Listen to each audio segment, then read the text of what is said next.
Margaret Farrelly from County Cavan is one of Ireland's most unlikely millionaires. They know it's feeding time. She's the country's leading independent supplier of free-range eggs. With that success, Margaret now wants to share some of her wealth. For the next 8 days, Margaret will live in the heart of Dublin City, where she will meet different charities and people that she might be able to help. There's so much to think about when you leave a house like that. By the end of her stay, Margaret will give away tens of thousands of euro as she reveals herself to be the secret millionaire.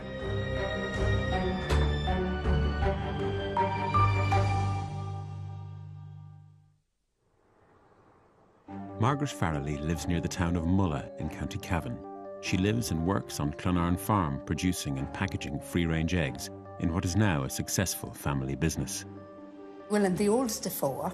My father was a blacksmith. Mammy didn't really have any great qualification, but she was a great mother, a great homemaker. Our house was a small little house.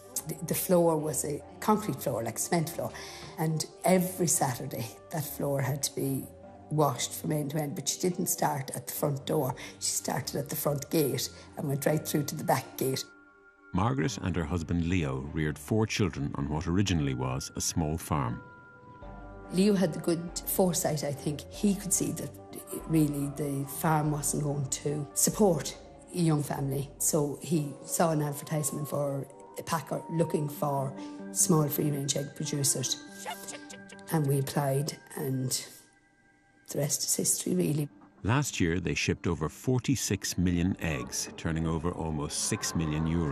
Their largest customer is the Musgrave Group. I mean, I would have pride in what we are and all of that, but I'd always keep on remembering the humility of my parents and how their faith somehow impressed me as well. We have 17,000 hens of our own. We have 26 suppliers. They range in flock size from 1,200 to 12,000. Both Leo and I would attribute a huge amount of that to our faith. We pray about everything. Like, some people say it's a very funny way to run a business, maybe, but we believe it's our way, and it's worked for us, and I don't apologise for that. Except for Margaret, when the decision had to be made, it doesn't matter which of us makes the decision. Whoever is there at the time to make it, like then, support one another. That's the way the business was always done from day one. Yet, with all that success in business, the family has faced some serious challenges in their personal lives. In 1996, Leo left here one morning to go to Dublin, make a few deliveries. And at Minalty, just 6 miles away, he failed to make it round the bend and ran into the front of a Scania lorry fully loaded with milk. Leo's life was in the balance for many, many hours and for days after. And through all my anger, I think I realised how forgiving and compassionate God is. He made a great recovery. He's never without pain, but he never ever complains. While the business continues to grow, Margaret and Leo have always stayed modest in how they enjoy the rewards of success. When the children were small, and for many, many years, a holiday for us was go off and have a good time in Bundoran and come back and get stuck in again. Now that the children are older, and particularly that they're involved in the business, it's great for Leo and I because we can maybe treat ourselves a little bit more. So when we were 25 years married, we went on a cruise in the Mediterranean and we treated ourselves in 30 years. So that's about the height of it. We don't, plan several holidays a year. Leo likes to have a fairly fresh car. They are already told that the eggs are too weak. She is a great boss. She always encourages us to use our creativity to fix any problems. She will find it hard because the egg industry is very competitive. So she'll be thinking all this week, what must have happened in the last week. I made a conscious decision to not think too much about it because then I might kind of start getting anxious and nervous, and I don't want that to happen. When I see need, I just find it very hard to pass it, even in everyday life. I've no expectations, but I think I will be humbled by the people I meet. And really, I'm doing it not for what I get out of it, but just to, in some small way, give back a little of what we have to spread around. Bye-bye. Bye-bye. Bye-bye. Love you too. Bye-bye. Margaret has arrived in the heart of Dublin City. For the next 8 days, she will live in this area known as the Liberties.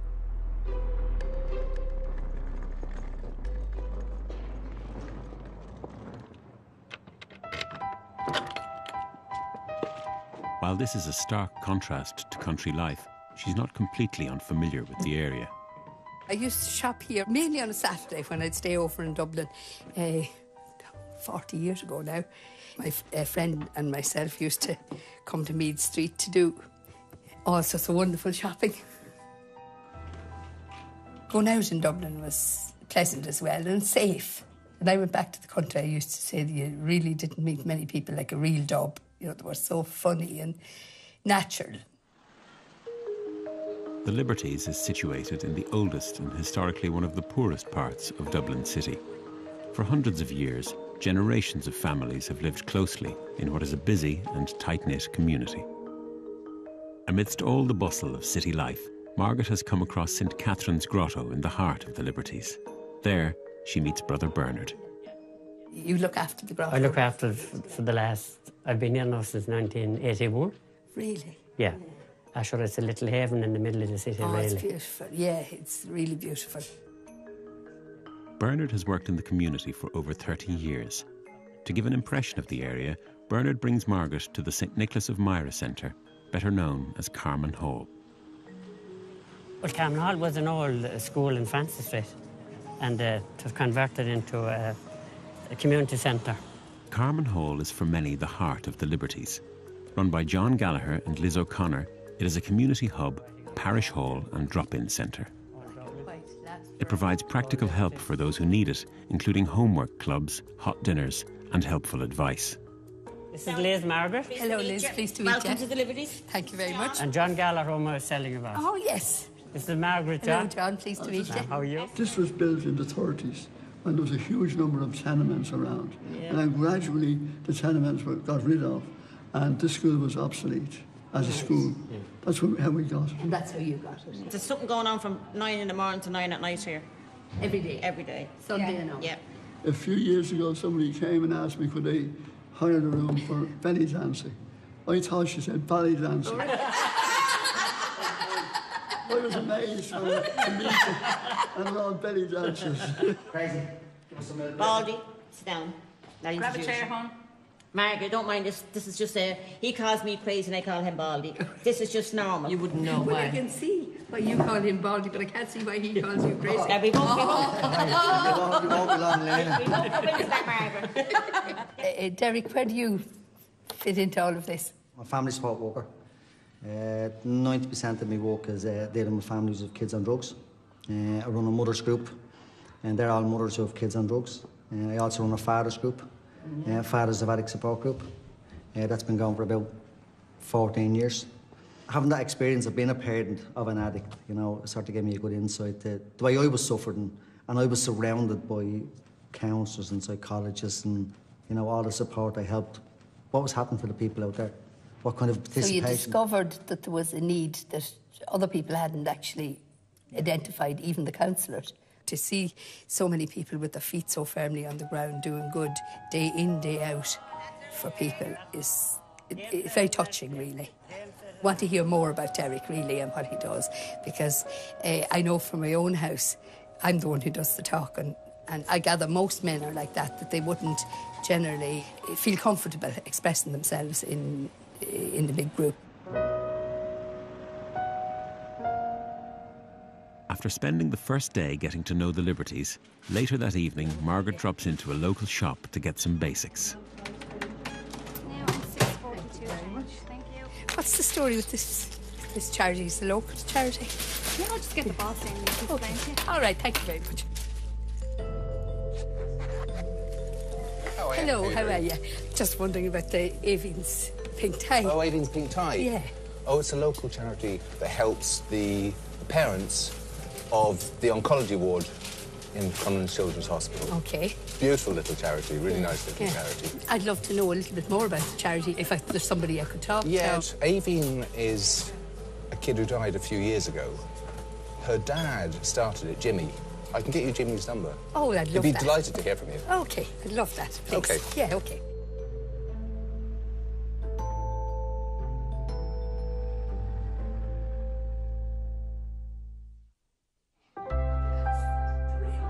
It's the following morning and Margaret has arranged to meet Jimmy Norman, the man behind the charity Aveen's Pink Tie. Set up after the loss of Jimmy's daughter, Aveen, in 2010, it helps the families of children living with cancer in whatever way they can. The Pink Tie is an organisation that's it's completely based on practicality. During my stay in the hospital and my wife Anne-Marie's stay in the hospital with Aveen through her sickness, we found that there was a great need for practical support for the families. If you have children at home and you have a child in the hospital with cancer, you could be in the hospital for months. So we started out this idea of helping practically. But it can range from anything from petrol, from getting cars fixed, from maybe covering household bills. I take it that it's a bottomless pit, really, your needs. But how do you fundraise? We had the biggest fundraiser ever over Christmas. The Irish Army, the young officer cadets, ran from the Curragh to Galway carrying 60-pound backpacks. Right. And they raised to the tune of €10,000. Wow. And how long did that last? Oh, that's gone. But, you know, what exactly will that do? If you can take a mortgage payment out of a person's life, that gives them a month to breathe. Right. Do you know what I mean? Yeah.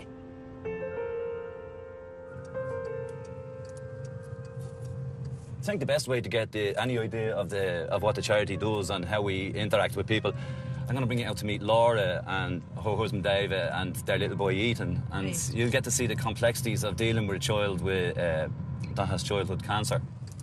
There's a very long walk along the corridor of St. John's, and most of the families always use the expression to walk the walk. And when you've walked the walk of St. John's, you're never the same again. Yeah. And I want Aveen's Pink Tie to hold the hand of every parent that walks the walk.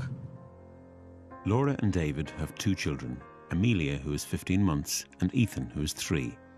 Ethan has 2 years remaining of his leukemia treatment.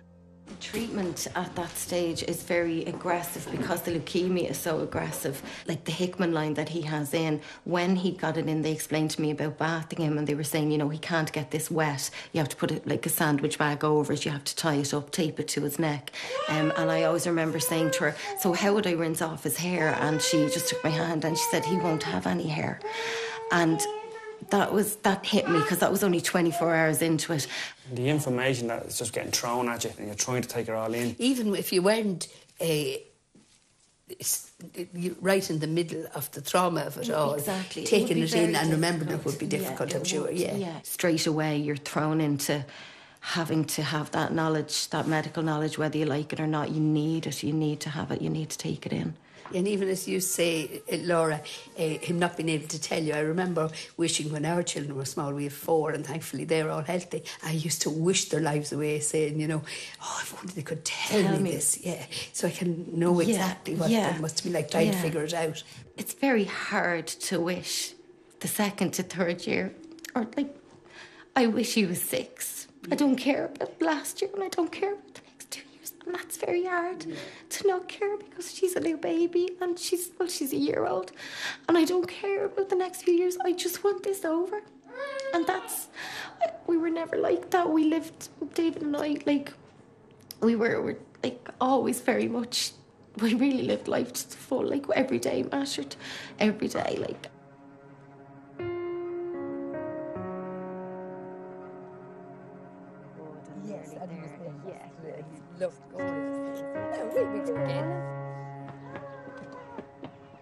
Christmas was looming and David had decided he was going to go in and try and do a few days over the Christmas.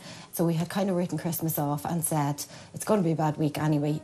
The day after Stephen's Day, go in and see if anybody needs parts, because cars still break down over Christmas. And then a couple of days before Christmas, my sister was saying to me, you have to go around, there's a registered letter. After about a week and a half, I went and collected it.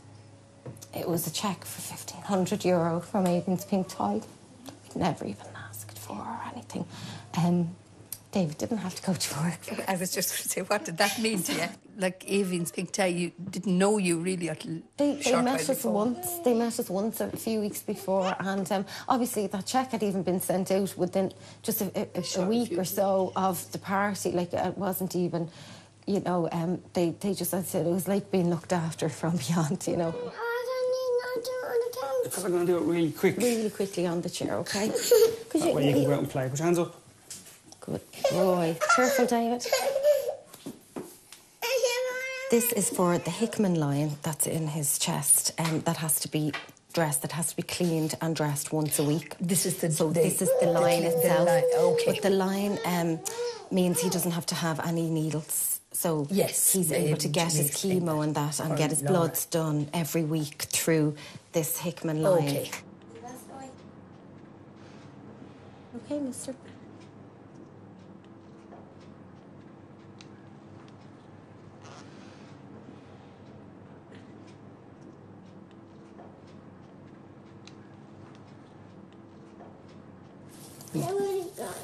Yeah.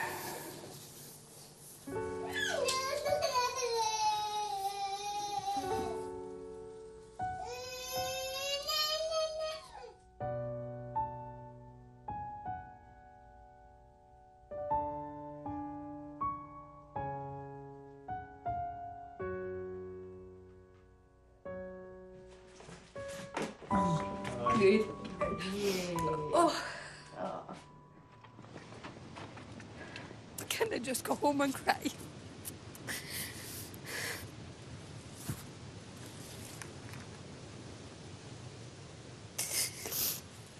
So many people don't know what living is about in the real world.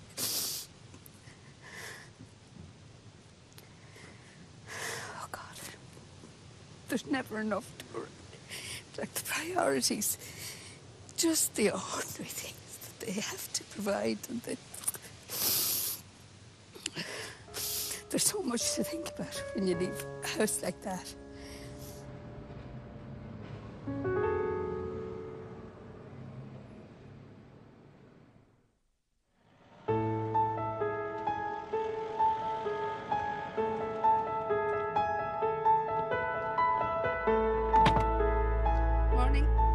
After 3 days undercover in Dublin's Liberties, secret millionaire Margaret Farrelly continues her search for people that she might be able to help. Can I have less tomatoes than the whole basket? Well, now, hold on now, missus. They're €80 for all of them. Have you nobody at home? I won't eat them all. Would you like to bring a fella in? It's some outfit. You don't want any outfits. You know any outfits? Oh, God, I'm only starting. I don't know where to look for them. In your case, we'll make an exception. You'll make an exception. Good man. No, it's €5 for €1. You're breaking up a party, you know that. Thank you. Margaret is keen to know more about Carmen Hall's role in the community. She volunteers to help make dinners for local men. On average, the centre provides up to 100 affordable meals every day. There are the two gentlemen sitting out there. At the near one? Yeah. Willie, do you want this now? Oh, it's on the house. It's free. Your face I might forget, but your kindness never. Yeah. Yes. May it last forever. Yeah. How long are you working here, James? About a year and a half. All right, and do you love it? Yeah, it's grand. Yeah, days like this now it's not too good. Yeah, it's the hot weather, but I usually do the homework club with the kids. It's not rocket science. Yeah. It's easy enough, just when you're short-staffed. I hate dealing with the house. You hate people? Yeah. That's why I'm here. Do you reckon you'll get them done by Christmas? I think I'd get faster. See, that's the day you have it now, yeah? Bit of wrist action. 15, 20. The dinners are $2.50. So you get your starters, then you get your main course, and then you get your dessert, tea, water, milk, whatever you want. All for $2.50. Yeah. We have no. Nobody needs to go hungry if they. No, we have a budget, so we don't get any help. So whatever comes in goes back out on food. So there's no profit made. You told me the other day you get 80 cents per child per day. Give them 2 meals. Give them 2 meals. Well, that. The end is a marvelous man. The loaves and fishes. That you can live on the 80 cents. But we do the loaves and fishes up here. All right. If you weren't here, if the centre wasn't here to provide them with meals, would they have a balanced diet at home? No, most of them wouldn't. They wouldn't, no. And it's not through any fault of their families. It's because all the cutbacks, a lot of parents are struggling. Everyone is struggling to try and make ends meet and put a meal on the table. But the Celtic Tiger, the only thing the Celtic Tigers done in this area was they built a new road up through Cork Street. Have you seen the new road? Yes. That was built so the people that's driving in from the outskirts wouldn't have to look at the slums that's around them here. That's my opinion. They could have put in community centres like this, taking the kids off the streets, but instead they left them. A lot of the kids now has ended up either in prison or on drugs. They're not being given a chance. Well, without people like you, it would be probably have happened long ago, maybe. Well, I have to say, John Gallagher, John is gone. And if we had a few like him in the Dáil, this country wouldn't be in the shite it's in. Intrigued by the men's group she heard about on her first day in the Liberties, Margaret has asked to attend one of the meetings later that evening. Fathers Against Addicts is a support group for men whose children are affected by drugs. It is the only space of its kind in Ireland where men can come and talk to each other about their troubles. I came into this group about 12 years ago. A couple of my family was on drugs, and I found it very difficult to cope with. Basically, what I wanted to hear was, you come to this group, we make your kids better. But we, as I said, we were made to look at ourselves and realise we're the problem, you know? We're the problem in coping. Although I had attended groups with my wife where we would go together, but it didn't work because I was afraid that I'd say something that would upset her and vice versa. And we were leaving the house in chaos, going in chaos, and then adding to it is right, I put petrol on the fire. Men can feel intimidated by walking into a room full of men. Of course. You know, so which was strange because based on what they've dealt with, you know, and the anger that they would have went through and then the frustration of not being able to control their child's addiction, yet they were terrified to talk. We men whose, you know, kids died from drugs, you know, men who were raiding their grandkids. You know, so every scenario you can think that brings drugs, you know, we've had it in that room. And they've sat there, they've spoke about it. They didn't turn to drink to cope. You know, they didn't start going and abusing their wives to cope. They sat in that room and spoke about how they felt. And then I was told to let go. And I couldn't grasp that for years, you know. I was saying, how do you let go of your kids, you know? How do you disown them? How do you put them out? And it wasn't that at all, you know. It was just letting go of the emotion that was making me sick, that I was putting back onto them and my wife, you know. We went through an awful lot. But I can only say, without her, I wouldn't be in this group. I wouldn't be surviving today, you know. I didn't say a whole lot for the first evening, but I couldn't wait for the second week to start. And as I said, I'm here ever since. But as regards the drama and that, the drama has been absolutely fantastic again. Seeing the need to help the men open up, Derek suggested that they try writing a play. And there was a lot of reluctance. We said we'd do one show and we'll do one piece based on the true life experiences of the father of an addict. So we picked a date and we got a stage made and we got the backdrop done. And the five of us was behind the stage, shaking, terrified to walk out on stage. And I just said, lads, we can't do anything wrong. We're going telling our story. Father, protector, husband, provider, carer. I was an angry man. Anger kept me going. I was angry at home. I was angry at my son. I was angry at the drug dealers. I was angry at society. We'd done it. From then on, everybody just wanted this piece of work.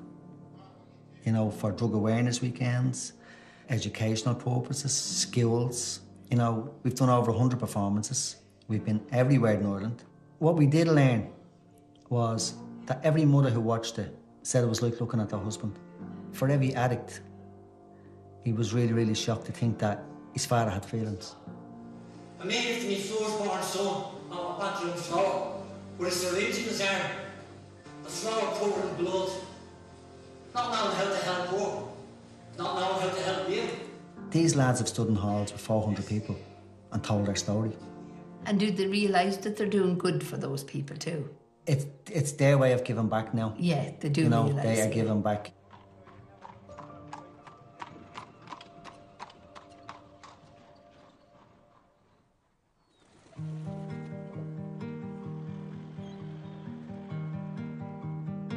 Last night I was thinking, you know, as I went to sleep, statistically we have more males take their own lives, and it's probably because they can't talk. Men just don't share their heartaches or whatever, and it was so refreshing to see these men and how they are, having done that. A group like them really should be in every town or locality in the country. Clearly impressed with the motivation behind Aveen's pink tie and the work Jimmy is doing, Margaret wants to see what the charity does on a practical, day-to-day basis. She travels to meet mum Laura and son Tig, who is recovering from his leukemia treatment. Would you tell me a little bit, Laura, about Tig? So this day 2 years ago, we were in... I can't do it. In Our Ladies, in A&E. All we did was bring him down with a temperature. It just wasn't going away. I'd brought him to the GP 4 times. They said it's viral, and I knew there was something wrong. He looked a yellowish colour. Dr. O'Markey came in after all the tests the next day and said, yeah, he has leukemia. Right. It's Regiment A, but it's 165 weeks of treatment, so just over 3 years. So we're going to be counting down the months now from now. He's doing really well now. I was just going to say, how's he doing now? He's doing brilliant. He's full of life out there anyway. Within a month of discovering Avian's pink eye and St. John's wort page, it was like half the struggle was over. It was like you were on your own. And then all of a sudden you had this big, huge community. And they're like a family now.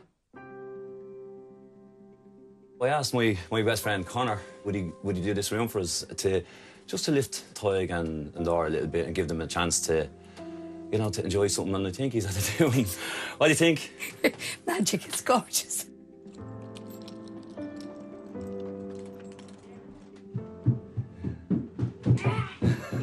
Trip downstairs. That is class. Oh, classic. Oh my God. I love this. Do you feel like a real soldier now? Right now, yes. Look at their helicopters. What are they? Chinooks? Blackhawks. Blackhawks. Classic.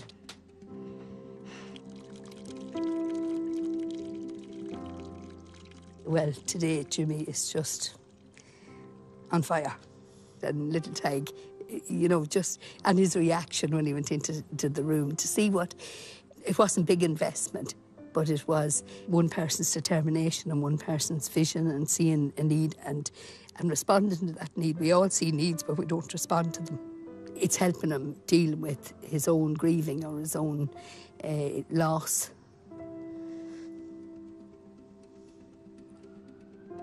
Spending time with the families that day has rekindled Margaret's own past and the emotions of losing a sister to cancer.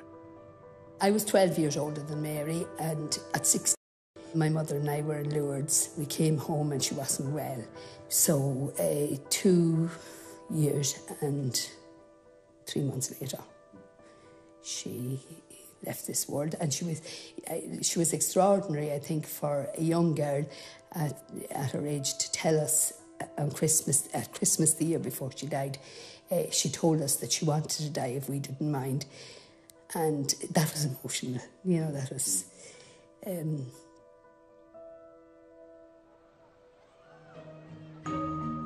Margaret has heard about a choir that was set up recently. She heads for their meeting point at the Spire on Dublin's O'Connell Street. Hi, this is where Music Matters meets, yeah? That's right, yeah. Well, I'm Margaret and I'd love to come along if that's okay. Sure. Hi, Margaret. My name's Eleanor. When I went to college, a friend of mine and myself and others in my class were very much involved in music. And a friend of mine texted me to say that there was a new choir starting up and asked me would I be interested in joining. Ho, ha, he. Last one. Ho, ha, he. Excellent. Music Matters was set up by Gráinne O'Grady. Trained in music, Gráinne wanted to set up a choir with a difference. What is unique about this choir is that it includes both able-bodied and disabled singers. They come to rehearse from all over Dublin.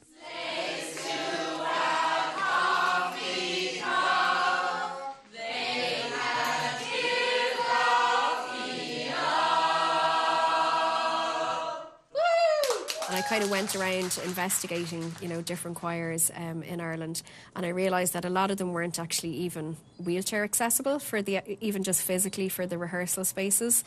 So I've worked a lot with people with special needs, and I suppose that's where my passion is. So I decided that, if I wanted to make it happen, I needed to make it happen myself. It's really just taken on a life of its own.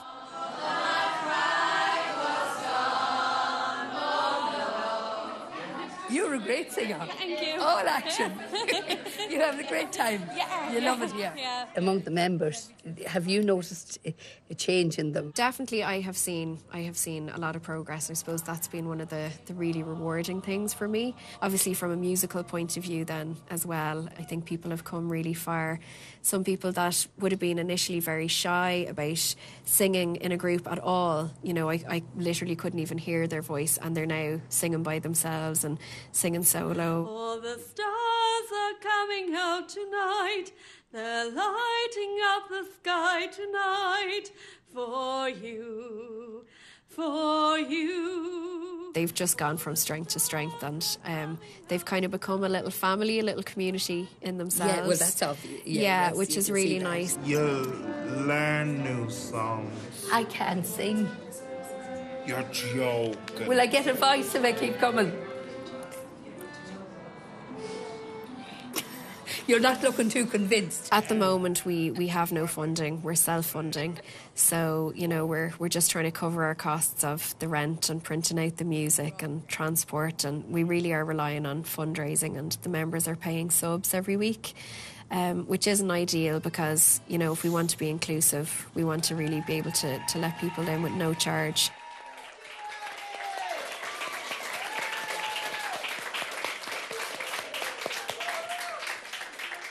They're just lovely to see what Grania has done with the group, and the group have done for one another and themselves. Like, it's just very moving. Yeah, you and me, we can ride on the star. If you stay with me, girl, we can rule the world.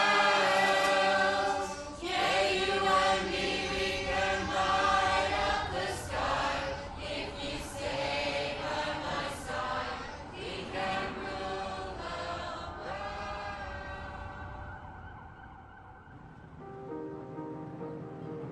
The following morning, and Margaret has arranged to meet Jimmy from Aveen's Pink Tie on Dublin's South Wall. She wants to know more about the man behind the charity and his own story. I lived my life. I was just a very ordinary man. I'm still a very ordinary man. I have a beautiful wife, Anne-Marie, and I'll always have 4 children. But unfortunately, I've lost one. I worked in Dublin Airport. I'd actually achieved my own personal dream was to work on aircraft. And I was in work, and I got a phone call from Anne-Marie that she was heading to Tempest Street with Aveen. And then this ordinary man, within about 2 hours, was dropped into the most nightmarish situation that you wouldn't want anybody. Completely unannounced. Completely out of the blue. Aveen was lined up for MRIs, and I'll always remember going into that room, to this consultant there, and she said Aveen has, she's a very large tumour, and it has spread to both of her lungs. That some people call them, you know, tumours. I didn't even understand the real complexity of it, and she says, but other people call it cancer. And she says, you know, she kind of said to me in a way that we have to be careful about what we say to Aveen because of she's aware of her own mortality because of her age. Yes. I thought I was going to die. I screamed so hard in the room that they had to clear the day ward out. I remember falling on the table. Absolutely. So difficult. I can Roaring understand. crying, I think a roaring little crying. bit, Jimmy, about that point in time for you, because when my sister was diagnosed, I was the one who got the message. I was waiting on my 2 brothers to come to the hospital, and one of my brothers reacted just like that. He almost put his fist through the window in St. Vincent's. He said, "This cannot be happening," and punched the window, because she was 16. The word tumour was what they used as well. We brought Aveen down to the theatre to remove the tumour. Extremely invasive, and I looked at my child in the bed, and there was she was completely bald. She had a nappy, like a baby's nappy over her to give her some dignity.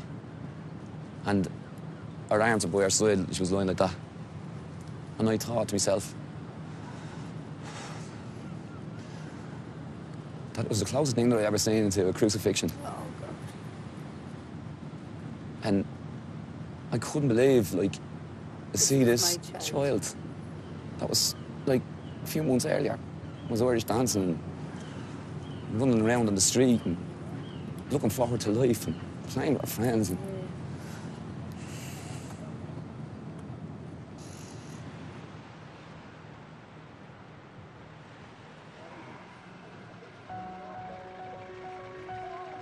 back at Carman Hall, Derek has invited Margaret to a special rehearsal of the Fathers of Addicts play, a piece of theatre totally devised and self-funded by the members of the group. Later that evening, there'll be a screening of the play for the public that the men recorded. You can have the script, it doesn't matter, because we're just rehearsing, you know? So you can look at the script. But then if you just go to the bit where Derek does his monologue and see how that looks. Yeah. I'll never forget that night. The guards banging down the door. Down, opened the door, and 2 guards standing there. So Mr. Bourne says, yeah, that's me. It's very bad news for you. Your son's passed away. I think it was an overdose. So the next thing I knew, I headed up the mountains. You know, seen all the lights in them homes, thought of all them families ravaged by drugs. You know, I just prayed no other man to go through this, Mousy. Because I'll never forget the last thing I said to my son was, if you come back near this home, I'll take your life. And I just sat there for hours. I know how you feel, Mousy. I've been in the same sort of situation. What's wrong with you, young fellas? You robbing or what? It's breaking me fucking heart. Breaking me heart. I felt great that time now. That's why I'm Jesus. It was just great. Brought back so much, you know. These lads won so much from here. I could never thank them enough. Never. Yeah, that's the way to do it. Not only me, my wife. Like, Jesus, only for them. Okay, now it's you engage 10, 4 or 5 weeks. I'm answering to somebody else. You're answering to me. Now, will you get yourself sorted out, but I got it down. It's fine that doing the drama allowed us to get a lot of the frustration and the anger that was there within us out. Going to the men's group, we were able to leave her, you know, express our anger there, or like emotionally on the plate, and doing it and learning it. It brought up an awful lot. Men need to stand up and take responsibility as well. You know, that family is there because of them and their wife, you know, and both need to take ownership of the problem, not just the mothers. Like, I could tell any of the lads something very personal, but I knew that that's it, stay here. It's going to stay within this group. And that's what I really loved. And on that note, I think... Kind of says it all, doesn't thank it? you all.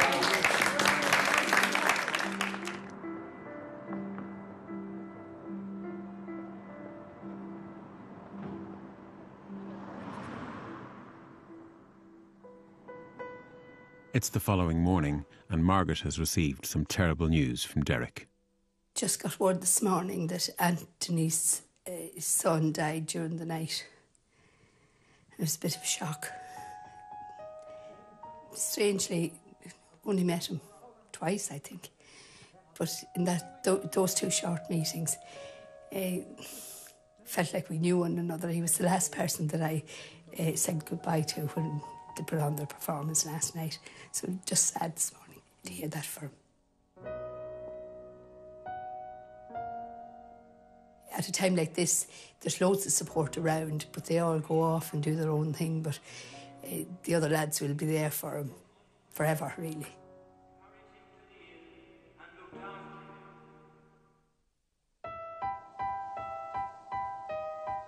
Margaret Farrelly is nearing the end of what has been an emotional time in the Liberties. She must decide soon in what way she can best help.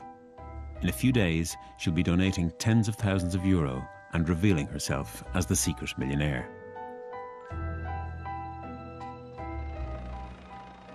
For the past few months, Jimmy and the other volunteers have been organising a big day out in Dunboyne Castle for all the families of St John's Ward in Crumlin Children's Hospital. A few weeks ago, I had this idea of giving the little girls princess dresses, and we decided then we give the little boys uniforms. So people are saying, wouldn't it be wonderful if they all got together and we had a photo shoot? So that's how this happened. That's just how this happened.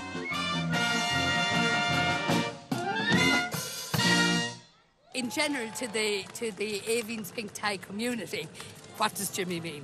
He's a breath of fresh air. Jimmy is the first part to call. The calls come to him. He's the experience of dealing with parents. And although Avon passed away, you know, he has the experience of all the procedures, all the medical terms, knows all the nurses and doctors, and they all love him.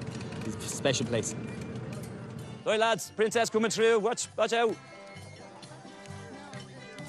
Hero on the way. Stand back. Princess and heroes only.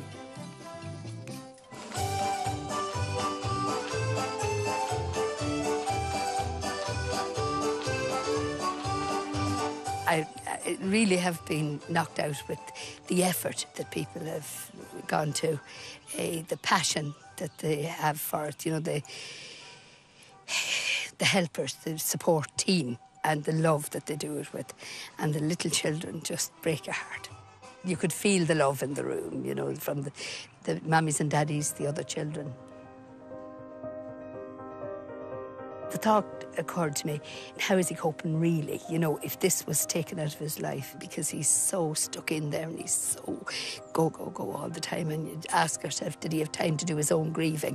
That maybe makes me wonder how long, at that pace, can Jimmy keep going? But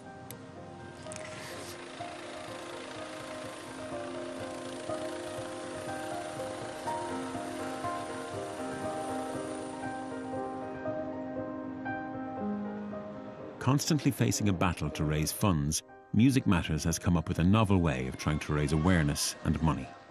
They invite Margaret to meet them in Dublin's Euston train station.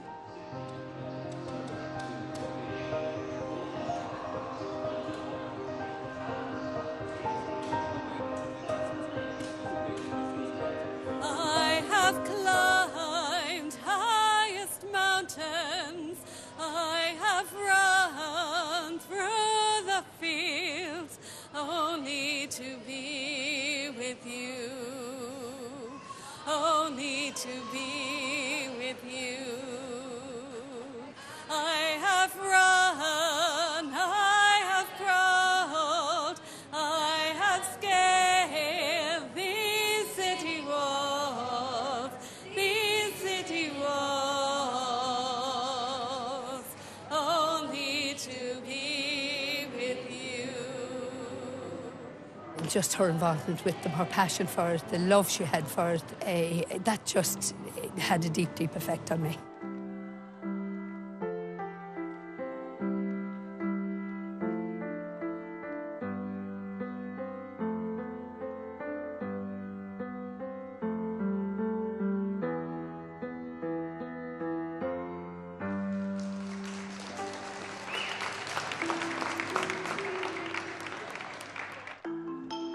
Margaret's time in the Liberties is almost at an end. It is now time for Margaret to decide how she can help the groups and people she has met along the way. I'd like to be able to help more, for sure, but I think there's an awful lot of need that society in general isn't really doing a whole lot about, and it's good to be able to help a little. I didn't think about it really in any great depth until about the last 2-3 days. I'd met all the people and learned a lot about most of them. And then I felt that the fairest way was to apportion the gifts to the number of people that would be helped in each case. One of the groups that Margaret came across was the all-inclusive choir, Music Matters, and she was clearly impressed with Gráinne's drive.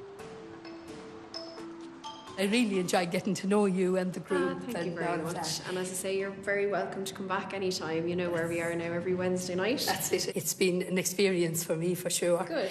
And I just wanted to come and say goodbye and to confess a little to you, because the programme that you thought you were making isn't what we made. We actually made an episode of Secret Millionaire. Oh. Okay, I've watched that loads of times on the telly. Okay. And because I found what you do so humbling and so wonderful, that's a gift for you. Oh my for gosh. Music Matters. Oh my gosh. Okay. Thank you so much. You're welcome. Can I open it? Of course you can. Oh my God. Oh my God. Thank you so much. Thank you. Oh, thank you so much. This will keep us going for ages. Thank you. I had no idea. There have been times, you know, since I set up the choir where you kind of think, oh, I just pack it all in. This isn't working. We're not getting any funding. We're not getting anywhere, you know, that kind of way. You do great work. Oh my God. I just can't wait to tell the lads. Oh, thank you. Oh my From the God. outset, the plain-talking honesty of Derek and the support group for Fathers of Addicts has touched Margaret. She pays one final visit to Derek and Tony. She also wants them to pass on her sympathy to Anthony for his loss. Thanks very much for meeting me again. I was really looking forward to meeting Tony the other day when we got the sad news of Anthony's son. There's loads of people around them, and as I said to Tony on the way in, we'll be there long after they're gone, you know, and we'll all support each other. And that's the thing about having the support group, you know, and it'll get them through. Well, I head away home tomorrow, and I want to thank you both for sharing your stories with me. But I have a little bit of a confession to make, because we're making a TV programme, okay, but it's actually The Secret Millionaire. And because I've been so moved by your work, I want to make a small little donation, Derek, to give.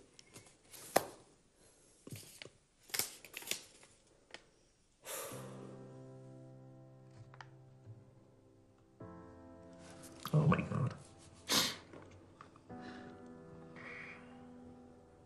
You're doing great work. Just keep doing it. And Anton needs you in the coming days. And He'll always have us, you know. And thank you. Thanks, Margaret. Thank you very much. just keep on doing what you're doing. Oh, we will. We will. Personally, I'd love to see more groups like that. Those guys are really doing such a good job at finding themselves and hence being able to offer so much to their families. Thanks, Margaret. With her own family tale of cancer, Avine's pink tie and the man behind it, Jimmy, have had a deep effect on Margaret. She arranges to meet Jimmy to say one last goodbye. Well, really, I just wanted to call Jimmy and say goodbye properly, because there wasn't a chance the other day. Yes. And to make a little confession, we weren't making Helping Hands, as we told you. We were actually, or you were actually taking part in the making of an episode of Secret Millionaire. And I'm absolutely delighted and privileged, Jimmy, to be able to make you a present, to continue the wonderful work and to encourage you to keep going with that work. And your team, Avian's Pink Tie team.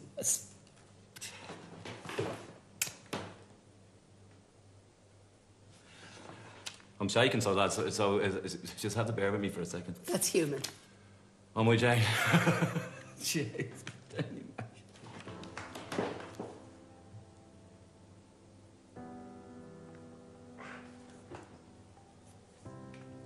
I will never forget the meeting with Laura and David and Ethan. I'll remember this. It wouldn't be possible to leave that house without it making a deep impression. I think if I didn't even have the experience in my own life, I would have been moved by it. Margaret's final visit is back to where her journey started, Carman Hall. She drops into the centre's kitchen to say her farewells to Liz and Esther. Come here to me. I'm going home. I'm leaving you, but I've had a great week, girls. Thank you very much for having me. And I have a confession to make. What? We weren't making Helping Hands. Don't tell me you're a fucking secret millionaire, Margaret. I'm a farmer from Cavan. We have a reasonably successful business at home, and I want to share some of our good success with you, Liz, and your people. So, for you, Liz. Can't believe it. I'm in shock.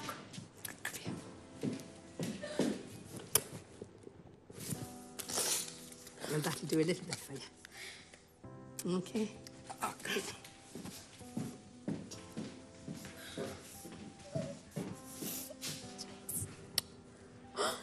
How could I not be moved by what you do here? Are you all saying that you're 10 now? I couldn't have imagined the reaction they'd get, and I certainly didn't expect that they were at the stage where they were praying for help. Prayers has only been answered, John. Margaret is not who she's pretended to be. Oh, She's only given a cheque for the centre. Well, that's very kind of her. But even without anything, we still loved you coming. You had said that already. You had said that already, John. We enjoyed you very much. Thank you. So that's nice of you. Oh, holy heart. Very nice of you. Oh, Margaret, I can't thank you enough. I can't put into words how much that's going to make a difference in here. Because we're really on our knees. Calling Enda Kenny for all he was, and no such thing. He's better show us the Enda. That's the main goal, to keep it open. Keep the old people, the kids, everyone coming through the centre. It's just great to see, that's see huge. tears of happiness. That'll make it huge. I'm so delighted. Huge. No, John, love.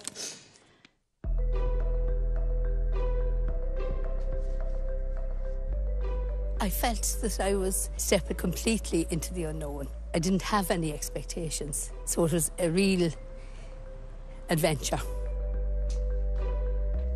I find that everybody I've met has touched me in different ways, really, and not as individuals, but as part of what they're involved in. And that's a completely different way of thinking for me, I think.